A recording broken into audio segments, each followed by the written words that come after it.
दोस्तों, दुनिया में ऐसे बहुत ही कम लोग होंगे जिन्हें प्लेन में बैठना पसंद नहीं होगा। आप में से बहुत से लोग प्लेन में बैठे भी होंगे और बहुत से बैठना चाहते होंगे। अब प्लेन से जुड़ी एक और शानदार कहानी आपने सुनी होगी, लेकिन आज की कहानी वाकई में आश्चर्य से भरी हुई है। ये एक ऐसे एरोप्लेन की कहानी है जो टेक ऑफ करने के बाद 35 सालों तक हवा में रहा, और जब उसे लैंड किया गया तो लोगों के उसे देखकर होश उड़ गए। जी हाँ दोस्तों, बहुत सारे लोग इस घटना को टाइम ट्रैवल से जोड़ते हैं, तो बहुत से लोग ऐसे भी हैं जो इस घटना को एक भूतिया घटना से जोड़ते हैं। घटना कुछ भी हो, लेकिन इस प्लेन की कहानी चौंकाने वाली जरूर है। आप खुद इस कहानी को पहले सुनिए और फिर आप खुद तय करके कमेंट में बताइए। चलिए शुरू करते हैं। दोस्तों, प्लेन का सफर जितना मजेदार होता है उतना ही रिस्की, क्योंकि 35,000 फुट ऊपर हवा में अगर छोटी सी भी चूक हो जाती है तो आपका बचना लगभग नामुमकिन ही हो जाता है। लेकिन आज की इस कहानी की बात ही कुछ और है। हम बात कर रहे हैं ब्राजील की फ्लाइट नंबर 513 की। तारीख थी 4 सितंबर 1954। सेंटियागो फ्लाइट 513 वेस्ट जर्मनी के आचेन इंटरनेशनल एयरपोर्ट से उड़ान भरती है। इस प्लेन को ब्राजील के पोर्टो एलेग्रे इंटरनेशनल एयरपोर्ट पर पहुंचना है, जिसकी दूरी करीब 18 घंटे की है। ये फ्लाइट 88 यात्री और 4 क्रू मेंबर को लेकर जर्मनी से अपने देश ब्राजील आ रही थी। और फ्लाइट के कैप्टन थे Miguel Victor Curie. Captain Miguel को नहीं मालूम था कि उनके साथ अगले कुछ घंटों के बाद क्या होगा। अब होता कुछ यूं है कि उड़ने के कुछ ही घंटों बाद जब Santiago flight number 513 Atlantic ocean के ऊपर पहुंचती है तो वो एटीसी के रडार से अचानक गायब हो जाती है।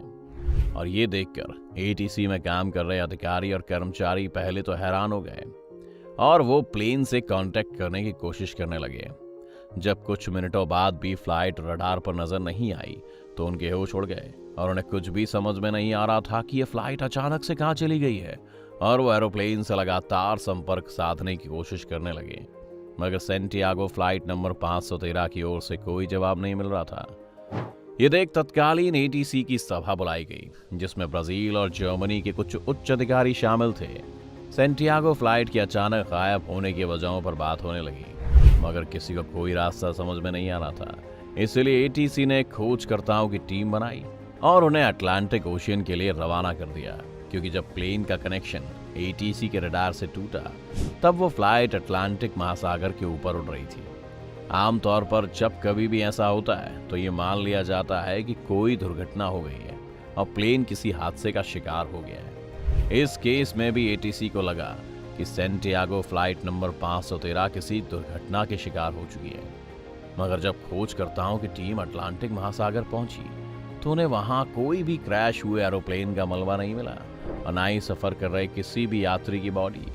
फिर एटीसी की ओर से ये अनुमान लगाया गया कि हो सकता है कि प्लेन अटलांटिक महासागर की गहराइयों में चला गया हो, और इसके लिए भी एक टीम बनाई गई। खोजकर्ताओं की टीम ने करीब हर वो जगह छानबीन कर ली जहां प्लेन के होने की उम्मीद थी, मगर प्लेन का कोई सुराग नहीं मिला। एरोप्लेन के इस तरह से गायब हो जाने की वजह से सफर कर रहे यात्रियों के घरवाले बहुत दुखी थे और जानना चाहते थे कि प्लेन के साथ आखिर हुआ क्या। सेंटियागो एयरलाइंस के पास इसका कोई जवाब नहीं था। कुछ दिन बीते हफ्तों में, कुछ हफ्ते बीते महीनों में और कुछ महीने बीते सालों में, मगर प्लेन का कोई सुराग नहीं मिला। इस तरह करीब 2 साल तक सर्च ऑपरेशन चला और आखिर में इस सर्च ऑपरेशन को हमेशा हमेशा के लिए बंद कर दिया गया। अब तारीख आती है 12 अक्टूबर 1989 की। एक अज्ञात एरोप्लेन ब्राजील के पोर्टो एलेग्रे इंटरनेशनल एयरपोर्ट की ओर तेज गति से बढ़ता हुआ आ रहा था। एटीसी में काम कर रहे कर्मचारियों को रडार पर जैसी इस प्लेन की सूचना मिलती है और वो अज्ञात प्लेन से संपर्क साधने की कोशिश करते हैं, मगर प्लेन की ओर से कोई जवाब नहीं आता और वो तेज गति से लगातार एयरपोर्ट के रनवे की ओर बढ़ रहा था।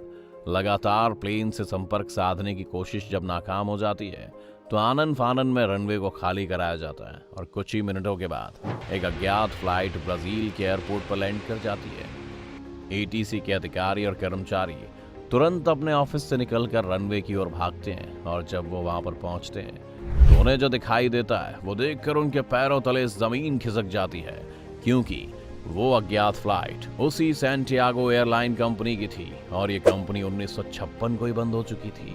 यानी ठीक सेंटियागो फ्लाइट नंबर 513 के गायब होने के 2 साल बाद। जो भी अधिकारी और कर्मचारी इस प्लेन को अभी देख रहे थे वो प्लेन बिल्कुल नया जैसा लग रहा था। उन्हें कुछ समझ में नहीं आ रहा था कि आखिर जिस कंपनी को बंद हुए 33 साल हो चुके हैं, उसका नया प्लेन रनवे पर कैसे लैंड कर सकता है। उन्होंने कर्मचारियों को प्लेन के अंदर जाकर देखने के लिए कहा, और जैसे ही वे लोग अंदर गए, उनके मुंह से चीख निकल गई। प्लेन पूरा कंकाल से भरा हुआ था। हर सीट पर कंकाल बैठे हुए थे, और जब उन्होंने कॉकपिट का दरवाजा खोला तो प्लेन चला रहे फ्लाइट के कैप्टन मिगुएल विक्टर क्यूरी के हाथों में प्लेन का कंट्रोल था, और वो भी मर चुके थे। उनका शरीर भी कंकाल बन चुका था, और ये फ्लाइट थी सैंटियागो फ्लाइट नंबर 513। अब हैरानी की बात यह है कि प्लेन आखिर था कहां? जब इस प्लेन में एक भी इंसान जिंदा नहीं है, तो फिर प्लेन बिल्कुल सही लैंड कैसे हुआ? प्लेन का इंजन चालू कैसे है?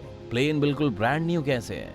अब ये सारे सवाल किसी आम इंसान का दिमाग घुमाने के लिए काफी थे। कहते हैं कि पैनिक ना फैलने की वजह से ब्राजील सरकार ने इस खबर पर रोक लगा दी। फिर इसकी जांच शुरू हुई और अलग अलग तरह की थियरीज निकलनी शुरू हुई। सबसे पहली थियरी ये आई कि ये प्लेन उड़ने के बाद किसी टाइम ट्रैवल में फंस गया, यानी किसी ब्लैक होल के अंदर चला गया था, जिसकी रेडिएशन से इन सारे लोगों की ये हालत हो गई। दूसरी थ्योरी ये आई कि किसी एलियन का शिकार हो गया ये, और तीसरी थ्योरी ये आई कि ये किसी इंसानी साजिश और एक्सपेरिमेंट का नतीजा है। लेकिन ये सब सिर्फ और सिर्फ थ्योरी थी। इसका कोई भी पुख्ता सबूत नहीं था कि इसके साथ क्या हुआ था, और ये सवाल आज भी सवाल ही हैं। ब्राजील की सरकार ने इस घटना को बहुत छुपाने की कोशिश की, मगर 1989 में फेमस पत्रकार एरविन फिशर ने इस घटना से पर्दा उठाया। उन्होंने एक आर्टिकल में इस पूरी घटना को छापा। जैसे ही घटना अखबार में छपी, लोगों के बीच फैली सैंटियागो नंबर 513 की कहानी ऐसे फैली जैसे जंगल में आग।